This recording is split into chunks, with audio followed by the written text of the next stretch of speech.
Olá, bem-vindos ao canal do Programa de Pós-Graduação em Diversidade Cultural e Inclusão Social da Universidade Fevale.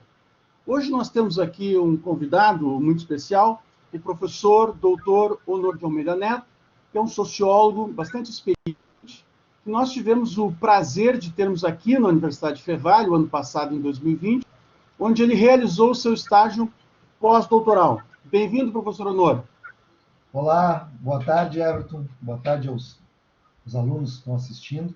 Prazer participar aqui dessa entrevista, dessa conversa. Estou muito feliz em falar de felicidade aí contigo. Ok, professor Honor, eu sei que tu vens desenvolvendo um trabalho que foi desenvolvido aqui de pós-doutorado e é também objeto de suas investigações sobre a era digital, né, e a questão da felicidade. Né? A discussão sobre felicidade é uma discussão bastante antiga, né? Ela remonta desde a antiguidade, desde os filósofos, né? As pessoas mais comuns procuram a questão da felicidade.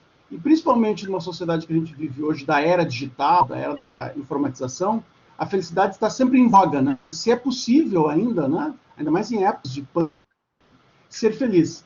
Então, a primeira pergunta que eu lhe faço é, afinal de contas, que sociedade é essa da era digital?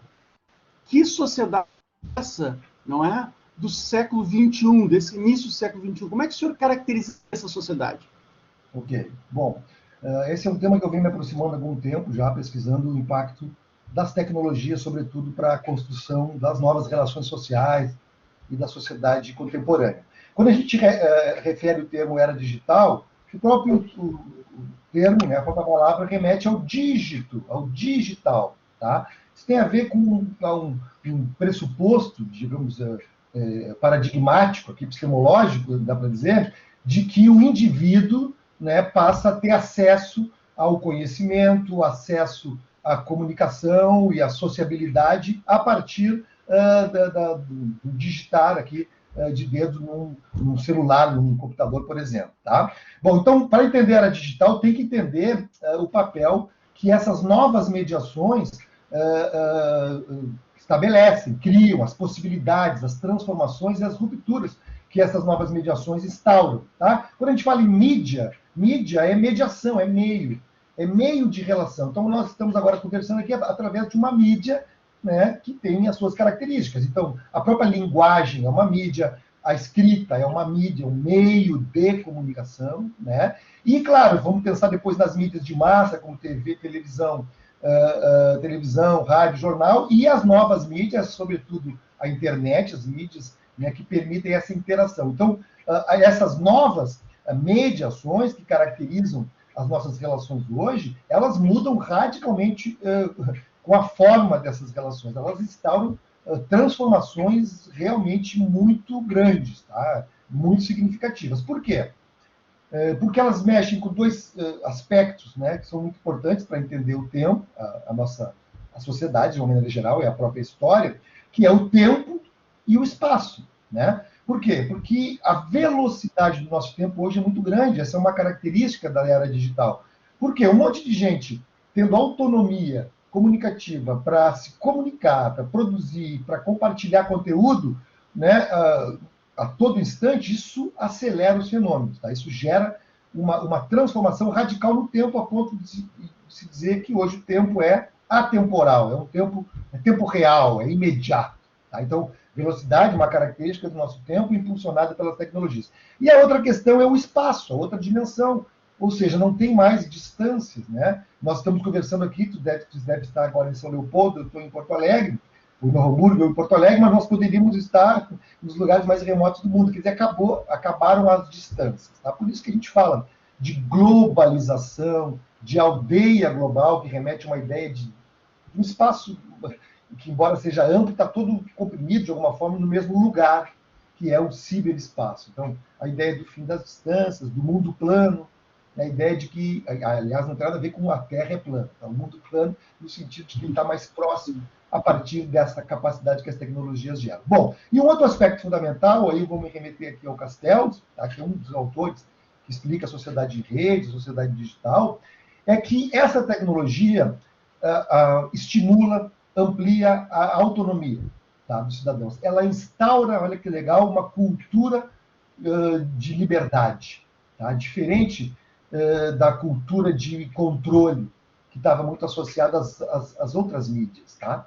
Então, ao mexer, claro, com a informação, ao socializar a informação, isso muda também as relações de poder, porque as relações de poder, vai dizer o Castells e outros tantos autores, né, que tu bem conhece, elas se dão através de relações de dominação, de formas de violência, às vezes a violência física, né, a violência física mesmo, né, e também a violência simbólica, né, que ela é mais eficaz, moldar mentalidades, convencer as pessoas. Né? Vamos pensar assim no papel que sempre tiveram, por exemplo, as propagandas ideológicas, em casos extremos como Goebbels no nazismo, na Alemanha, né? Vamos pegar a ditadura militar no Brasil, a ideia de Brasil homem ou deixa, ou seja, sempre a dominação ela foi acompanhada de uma dominação também simbólica. Tá? Isso tem na informação um ponto central. A informação é fonte de poder. E hoje ela não é controlada, ela é mais socializada. Isso potencializa, do ponto de vista democrático, a sociedade. Tá? Por quê? Porque a característica, claro, vai dizer o Pierre Levy dessa tecnologia, Everton, e pessoal que está nos assistindo, é o fato de que é uma tecnologia que permite a comunicação de todo mundo com todo mundo. Tá? Ela tem vários emissores e vários receptores. Diferente da sociedade, das mídias de massa, que tem um tipo de relação, um para todos. Né? Um emissor e vários receptores. Então, vamos pensar nas censuras, por exemplo, né? Que caminharam juntas com as ditaduras, com os autoritarismos, etc., né? Com as formas de dominação. Hoje não há mais censura. Tá? Talvez um caso mais clássico disso seja isso que aconteceu agora com a Intercept, vazando as informações ali da Lava Jato. Então, um dos princípios da Intercept, eu ouvi os caras falando lá, é que o verdadeiro papel da comunicação, na perspectiva deles, é publicizar, é contar para as pessoas aquilo que os poderosos não querem que eles saibam. Entende? Então, informação é fonte de poder. Então, nesse sentido, de uma maneira geral, a ruptura no tempo e no espaço, o empoderamento dos indivíduos a partir do acesso à informação, tá? A ausência de controle dessa informação, né? E essas características pontuais. Velocidade muito grande, a ponto da gente não conseguir dar conta da inovação. Tá? Nós estamos sempre correndo atrás, digamos, do tempo, porque ele é muito veloz. Né? Uma outra característica. Opa! Exatamente isso, referindo, professor Honor. Te pergunto, é possível, então, nessa sociedade tão veloz, digitalizada, interconectada, líquida, ser feliz? Não é? E quando eu pergunto isso, eu pergunto para um sociólogo, evidentemente, que tem dados sobre isso. O que o senhor tem encontrado nas suas pesquisas? Porque há um discurso muito do senso comum que diz que a felicidade estaria no passado, né? No passado, nossos avós, etc. e tal. Há um discurso político também de remeter a um backlash, né? Como diz, né? Um nome de um famoso livro, uma volta ao passado, e que hoje não seria mais feliz. Quer dizer, os meios de comunicação, né? Os meios de interação, essas novas mediações, trazem ou não trazem felicidade? O que os dados dizem aí nas suas pesquisas? Vou fazer alguns apontamentos sobre a felicidade. Tá? O primeiro deles é uma ideia que a gente encontra no senso comum e que a gente sabe que o senso comum erra muito, né? Porque o senso comum é carregado de valores morais, no caso do Brasil aqui, religiosos, né? Mais especificamente católicos, evangélicos, na sua maioria. O senso comum está baseado na ideia da prescrição, do dever ser, né? O senso comum confunde desejo com realidade. Então, primeiro ponto, a gente vai dizer assim, bom, o dinheiro não traz felicidade, que é uma discussão que vai aparecer certamente aí nessa questão da felicidade. Sim, o dinheiro traz felicidade, tá? Eu acho que cabe depois eu aprofundar essa discussão a partir dos dados que eu tenho para demonstrar que quem tem mais dinheiro é mais feliz e que, de alguma forma, a felicidade está na renda alta. Só que a literatura vai mostrar, e as minhas pesquisas, a pesquisa que eu venho realizando, com base nos dados da WVS, cruzando variáveis, por exemplo, tu me pede para cruzar. Cruza aí uma variável, Honor, que é acesso às redes sociais, internet, dentro dessas dimensões que eu apontei ali, de autonomia e liberdade, e felicidade. Tem relação? Tem. Já o Castells já dizia, a internet gera felicidade, porque ela estimula, ela amplia dois aspectos que são fundamentais para pensar em felicidade, que é a autonomia das pessoas e empoderamento. Tá? Autonomia nós temos mais, temos a informação, acesso à informação, temos mais capacidade de estabelecer o nosso próprio ritmo, as tecnologias permitem isso, né? E somos, nesse sentido, mais empoderados, tá? E claro que também a felicidade, Everton, vai ter uma relação muito grande com a liberdade. Por isso que dinheiro traz felicidade, porque te possibilita ser mais livre. Aliás, o Bauman vai dizer que na sociedade líquida moderna, ser livre custa caro. Então, quem tem dinheiro tem uma tendência maior a ter maior liberdade. Só que a felicidade chega a um ponto que a renda não atinge mais, não faz mais diferença. A renda atinge, digamos, torna as pessoas felizes até um determinado ponto. O outro está ligado a essas questões aí, empoderamento e autonomia. E aí sim, pessoas que estão mais nas redes sociais são mais felizes. Tá? Ou seja, a internet traz felicidade. Tá? Quem acessa diariamente a internet é mais feliz. Tá? Quem acessa menos é mais infeliz. Professor, então, a internet ela traz mais felicidade porque ela dá autonomia, assim como o dinheiro. Não é o dinheiro em si, não é a rede em si, mas o que eles proporcionam é isso, né? Tanto o dinheiro quanto a internet, então, proporcionam maior liberdade, maior autonomia, e é isso que é a base, que, pelo que eu estou entendendo, da felicidade. Isso, correto. E um outro aspecto também associado à felicidade, tá? E as pesquisas mostram, e também associado à internet, é a sociabilidade.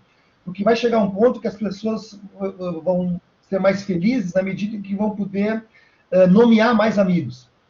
Tá? E, claro, né, por mais que o senso comum pense que a internet afasta as pessoas, cada um está no seu mundo, não, isso não é verdade. As pessoas se comunicam mais, se encontram mais, inclusive se abraçam mais, viajam mais. Ou seja, a internet, ela amplia a sociabilidade. Agora, não mais limitada a um espaço, né? A sociabilidade em nível mundial. Tá? Então, sim, pessoas que acessam mais a rede dizem que têm mais amigos e se dizem mais felizes. O acesso às redes sociais está associado, sim, à felicidade. Tá? Por mais que as pessoas possam achar isso estranho. Tá?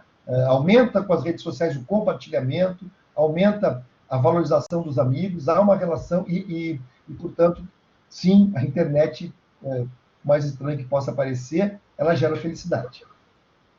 Tá? Isso Agora, é verdadeiro. Tem um aspecto curioso que eu queria te fazer a pergunta, que é o seguinte, se o dinheiro, né, e as redes sociais estão ligadas à felicidade, evidentemente que os países desenvolvidos, né, como os Estados Unidos, América do Norte, Europa, tendem a ter maiores índices de felicidade do que países, por exemplo, como a América Latina e África. Entretanto, há alguns autores que mostram que os índices de felicidade, muitas vezes, não são tão baixos assim na América Latina. Por exemplo, no México, na Colômbia, mesmo no Brasil, se a gente olhar, é uma nação que tem um índice de felicidade que não corresponde aos seus indicadores econômicos, né? Digamos assim, linearmente, dinheiro e felicidade. Como é que explicaria, então, essa felicidade do latino-americano, essa felicidade, por exemplo, do brasileiro, né? Ok, ótimo, ótima a tua pergunta. Sim, tem outros aspectos. Um aspecto central, a religião, a religiosidade. A religiosidade torna as pessoas mais felizes. Pessoas religiosas são mais felizes. E o Brasil é extremamente religioso. São 97% das pessoas que acreditam em Deus e 90 e tantos, 93, 94% que valorizam muito a religião. Tá? Então, se eu cruzar, como eu fiz, tá? Eu cruzei duas variáveis lá na WVS, religiosidade e felicidade. E sim, cheguei a essa conclusão. Claro, se a gente pensar do ponto de vista da sociologia, né, do próprio papel que a religião sempre teve, lá em Marx, do ponto de vista superestrutural, então, do ponto de vista, talvez, de conformar as pessoas, né, de fazer com que as pessoas encontrem um sentido na vida, mesmo estando numa condição econômica, né, desfavorável, né? Então, a religião, a ideia de que tu vai ter um outro lugar quando tu morrer, a ideia de que tem um sentido na tua vida e que tem alguém olhando por ti, sempre teve um papel importante. Por isso, Marx foi sempre tão crítico, e os marxistas tão críticos à religião, no sentido do papel que ela tinha, né, de conformar as pessoas. E no caso do Brasil, assim, 90% da população brasileira, a religião muito importante. Os que consideram a religião muito importante são os mais felizes, tá? Diminui a importância atribuída à religião, diminui a felicidade, e, ao contrário, aumenta a religiosidade, aumenta a felicidade. Tá? Acontece que também a religiosidade, ela também gera um outro aspecto, que é tu participar de grupos. Tá? de grupos. Então, a felicidade de participar de igrejas, de congregações religiosas, também aumenta a tua sociabilidade. Tá? E aí também vai incidir sobre um outro aspecto que gera felicidade, que é a própria sociabilidade, pertencer a um grupo. Tá? De alguma forma, gera algum tipo de capital social aí. Claro, em países como o nosso, né, com baixo capital social, isso não é suficiente, né? Mas, de qualquer maneira, digamos, atuar dentro de um grupo, de uma congregação religiosa, também dá felicidade nesse sentido de sociabilidade mesmo. Tá? Então, talvez seja isso que explica. E, aliás, diminui a religiosidade, aumenta a renda, diminui a religiosidade, que é um outro aspecto, né? Parece que a religião ocupa também, de alguma forma, um espaço aí, né? Que o dinheiro não cumpre, para quem não tem, né? Para quem não tem. Então, eu diria assim, bom, sendo religioso e rico, tu tem boas chances de ser feliz. Sim, sim, sim. Estava pensando no caso do Brasil, né, que tem regiões mais pobres do Brasil, tem os indicadores maiores, né, de religiosidade, assim também como o mundo, né? Tu usas um banco de dados, o WVS, o World Value Service, que é um banco que cobre 90% do mundo. Parece que também que as pesquisas estão dizendo isso, né? Tem uma importante pesquisadora, que é também conhecida tua, a Marita Carvalho, né? Que escreveu um livro famoso sobre a questão da felicidade. E eu queria que tu comentasse um pouco sobre essa dimensão dela, porque vocês dois pesquisam nessa dimensão da felicidade. Por exemplo, as pessoas mais pobres, né? As pessoas mais pobres que não têm acesso, né, à riqueza, que não têm acesso ao dinheiro. De onde essas pessoas têm felicidade? O que tu tem de ponto em comum com a Marita aí nas suas pesquisas? Sim. A professora Marita, né, também é uma referência, né, nessa discussão, membro da WBS, colega de Linda, ela é fundadora da WBS, né? E ela fez uma pesquisa, tem muitas pesquisas sobre isso, ela fala da ciência da felicidade, né? E tem um livro clássico dela chamado La Felicidade de las Naciones, né? Onde ela aponta para esses aspectos, tá? E ela justamente também aborda a questão, como tu falasse ali, né, chama atenção para lugares onde tu tem baixa renda e alta felicidade. Veja que a partir dos pressupostos dela, tá? E com os quais, evidentemente, que eu humildemente aqui me associo, né?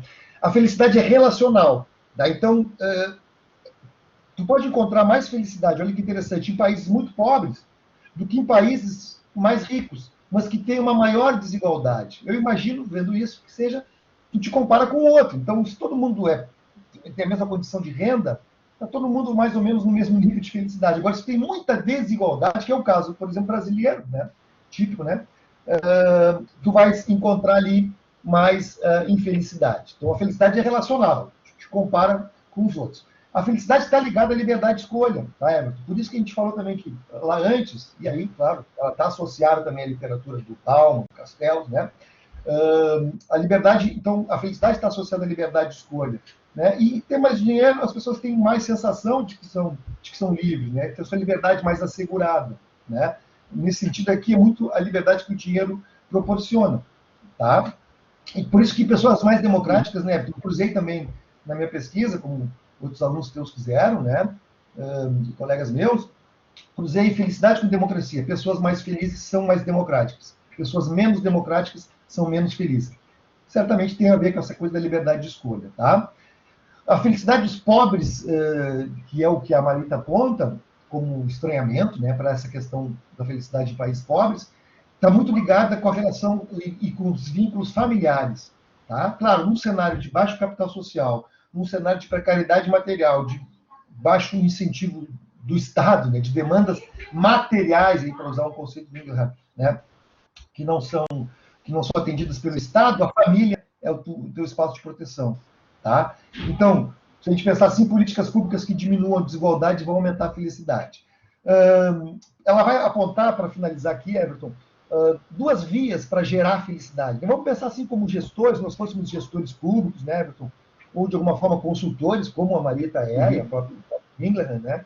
Consultores de governos, assim, como é que eu gero? Me elegi, eu quero que o meu povo seja feliz. O que eu faço para gerar felicidade, tá? A Marita vai apontar para a via tradicional, fomentar a religiosidade, manter as relações familiares e melhorar a economia. E uma via moderna, mais pós-moderna, mais sintonizada com o nosso tempo, né, de alguma forma, ou com as demandas pós-materialistas do nosso tempo, né, de alguns países. Né. Incentivar a liberdade de expressão, de gênero, a sexualidade, a tolerância, que é um grande desafio que nós temos, né, lidar com a diversidade do tempo, com a diversidade. Né. Então, ser tolerante, né, diminuir a desigualdade econômica, aumentar a renda, permitir o acesso universal à internet. Eu me lembrei, inédito, agora, de uma decisão, esses tempos que eu vi. Então, se eu fosse um consultor do presidente da República, eu diria: aumenta o acesso das pessoas, permite um acesso universal à internet, porque isso está ligado à felicidade, empoderamento, como a gente viu, né, sociabilidade. E eu vi uma decisão do governo Bolsonaro que ele vetou um projeto que ampliaria, geraria um acesso universal à internet. Eu diria assim, bom, tu está na contramão da ciência, né? Bom, políticos não dialogam muito com a ciência, tá? Então, eu diria assim, como consultor, constrói igrejas, incentiva a religiosidade, incentiva a liberdade, melhora as condições de renda, diminui a desigualdade, permite às pessoas o acesso à internet e torne o incentivo à democracia. Esse seria, né, de uma maneira geral, assim, digamos assim, conselhos baseados na literatura e nas pesquisas, porque elas estão fechando, e isso é muito legal, né, assim, fechar bem a literatura com os dados. Né? Então, ou seja, né, nós estamos tendo... Oi, desculpe, perdão. Perfeito. Nós estamos aqui, né, professor Honor, tendo um papo diversidade, que é o papo aqui do nosso canal. Então, de fato, vai ao encontro do que tu estás dizendo, né, que é o incentivo à diversidade, à tolerância religiosa, os diferentes, isso tudo tem a ver com a produção de felicidade, porque tem a ver com a produção da autonomia das pessoas, né, com as suas diversidades, com as suas diferenças, né, como diriam os antropólogos, com a sua alteridade. E isso é importante e é produtor de felicidade. Uma pena, né, como tu mesmo disseste, né, que às vezes a classe política tem uma grande dificuldade de dialogar com a universidade, né? Principalmente esse governo. Bom, esse é realmente fora da curva, né? Porque não tem, digamos assim, não tem na ciência um aliado, né? Ele vê na ciência um adversário. O que, independente de posições políticas, né, de ser de direita, ou ser de esquerda, ou ser um conservador, ou ser um liberal, você não pode prescindir da ciência, não é verdade? Quer dizer, a ciência é fundamental. Agora mesmo, esses dados que tu trazes, né, sobre a ideia de que é possível ser feliz na internet, né, ou seja, de que a internet, que as redes sociais produzem felicidade, isso é uma grande novidade para nós, né, de que ela é possível, né, com dados, como tu traz mesmo muito bem, né, uma base de dados nacional, né, mostrando o quanto esses fatores, né, de autonomia produzem uma sociedade mais feliz, né?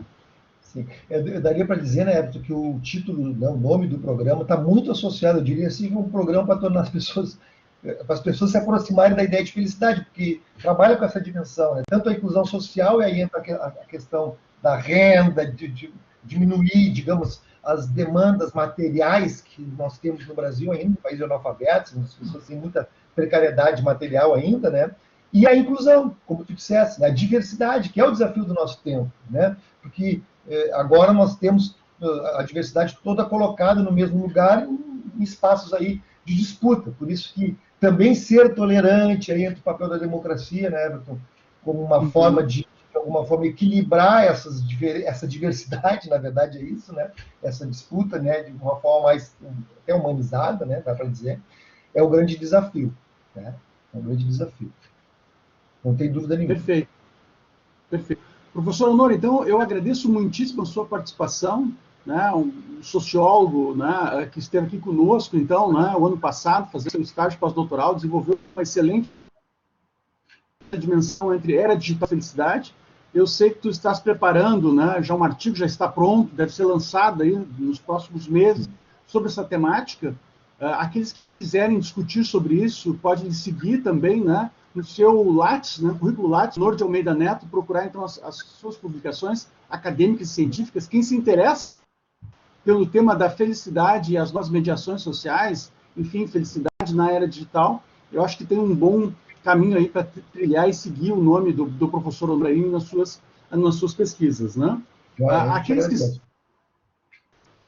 aqueles que estão nos escutando, eu diria que se inscrevam no nosso canal, né, para as nossas notificações do programa, ficarmos sintonizados aí com as novas discussões e com as novas edições.